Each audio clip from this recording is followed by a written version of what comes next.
nze Dr. T Amale ow'omugogwa Musa nze comedian asinga mu kibuga Kampala nayise mikwano gyange bantu tusinkanya no ku Trade Towers kuliko omukulu gwe bayita Robert Namiti era agenda kweyanjula ababuli ebisingawo n'omukulu gwe bayita Jajja Ichuli King Kong worldwide yes borders beyond omukulu Robert Namiti ogamba otya nze bannange kyembagala ko kiri ekintu kimu negala tuwagire mama Kadaga bwayita ku nsonga eno amaziba gali bwe gati komaawo ani atagala mama Kadaga waniko omukono yenze yandiwanise mbadde woolanya naye munnange bw'okuba ku kintu nga tekyenyenya okamannume nange ngezo olala ngamba olanya ate lwaki nsika eddiba eritajja ekisooka yankola ki ekisooka omuntu ng'ali mu biseera bye tomulwanyisanga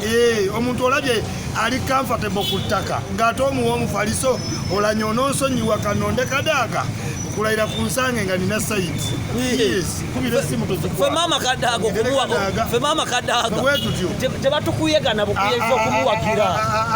abasajja Museveni yafuga sekandi naddaka ate era wadde woolanya nedda kati tuli wa Kadaga siye mukazi asinga kati lwanka mu Uganda yabadde asinga nze mbadde woolanya naye kugambye omunyenya ng'ali wansi tomuwanga omufaliso olanya ali wansi Kadaga yagenda owangula era tumale nga kyonna kiwedde musango guno guwedde olw'ensonga za projects eziri mu ggwanga lya Uganda tetuyinza kuleka mama Kadaga era mama Kadaga tukulamusizaako gye tuli mbadde woolanya era nga nze saagala speak odde era omukulu naye nkyuse nze ndi mukweyama right now